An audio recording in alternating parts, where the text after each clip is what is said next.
did not handle it very well from the standpoint of the global community. But again, our leverage was limited, and it was seen in 1975, 76, in the light of the post-Vietnam era, as a very important country to us. And it happened in a year when Southeast Asia, when Indochina had collapsed. So it wasn't a question of approval, it was a question of not being able to do anything about it. Knowing full well how many people were killed, they were so concerned at the U.S. State Department that they cabled Henry Kissinger twice, saying that the U.S. Congress would cut off military aid and the bilateral weapon sales to Indonesia, because clearly Indonesia was using these weapons for offensive purposes. And it would be hard to make a case that Indonesia was threatened by an invasion from East Timor. So while Kissinger's in the air, flying home, the State Department has to issue these statements. It's a matter of law, and they have to say Congress may indeed cut off aid as a result of this, as a legal matter. When he returns from his trip to Indonesia, to the State Department, he comes back to a bureaucratic row at his office.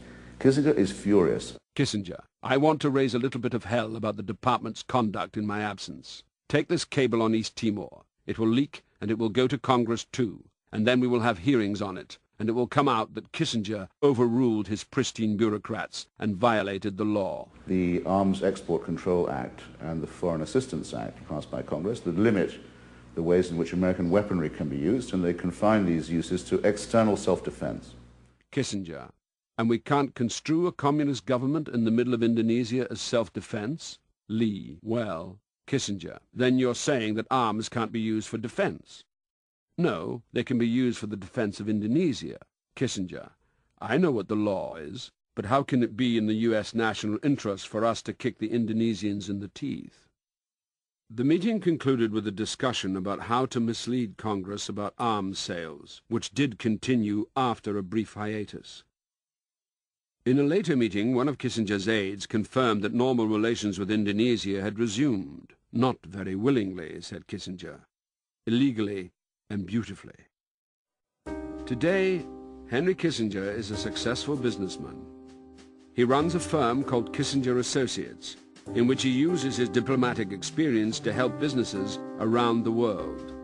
But while Kissinger may profit from past connections, he is also haunted by them.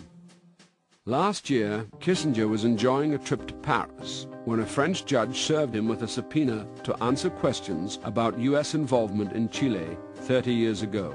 At issue was Operation Condor, a campaign of murder and torture conducted by the regime of Augusto Pinochet. The arrest of Augusto Pinochet in London in October of 1998 directly led to pressure on the Clinton administration to declassify hundreds of thousands of documents, secret documents from the CIA, from the State Department and elsewhere, blacked out as they are. These documents are really rather extraordinary. There's a paper trail right up to Kissinger's office that help us revisit this history and understand our efforts to overthrow covertly a democratically elected government in Chile. I really think Chile was probably the basis and the most corrupt of all the actions, because it had nothing to do with national security. Copper is used all over the world, but the largest known reserve of copper ore is in South America, in the Republic of Chile. In the 1960s, Chile was fertile soil for American corporate interests, including IT&T, which controlled the copper industry, and Pepsi-Cola.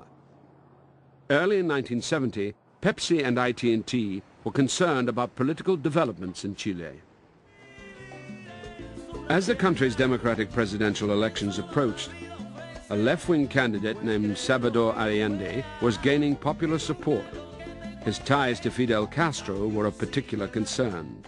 He was the spokesman for Castro everywhere. As part of his electoral platform, he had said he would not accept American aid. He had inveighed against American capitalism, described the United States as not really being a democracy, but the Soviet Union was a democracy. Allende promised to nationalize Chile's copper industry, a direct threat to IT&T and concern to other U.S. corporations. I directed that an approach be made to both the State Department and Mr. Kissinger's office to tell them that we had grave concern over the outlook for ITT's investment. As IT&T called on Kissinger to take action against Allende, Pepsi President Donald Kendall echoed the same concern to an old friend, Richard Nixon. If he does it right in Chile, he's going to ensure a good flow of campaign money in 71 and 72. He's got a lot of big money people that want him to do something about Chile. So Chile became the most important national security item they had. What brought about the changes in Chile were the facts that it was being communized by Allende. On September 4th, Allende won a plurality of the vote. It appeared certain that his victory would be confirmed by the Chilean Congress. The election in Chile has been won, but the president has not been confirmed, the new president, Salvador Allende. Chile has, like the United States, a transition period of about 60 days.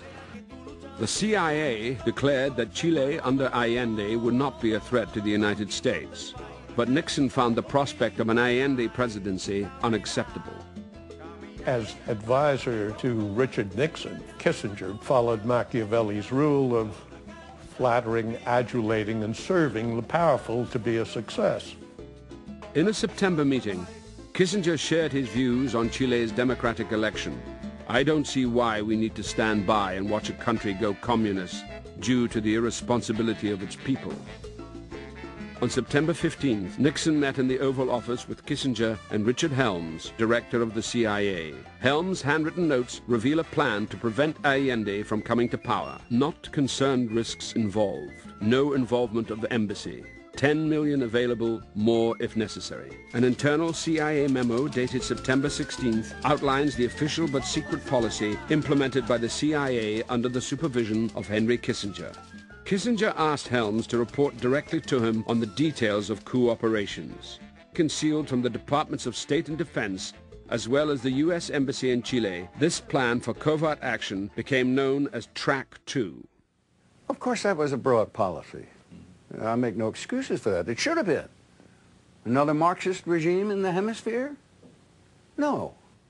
In a meeting with Haig and others, Kissinger emphasized that drastic action was called for to shock the Chileans. Kissinger really became the general manager of this covert operation, representing the President of the United States. He ignored the advice of his own staff that a coup was not possible.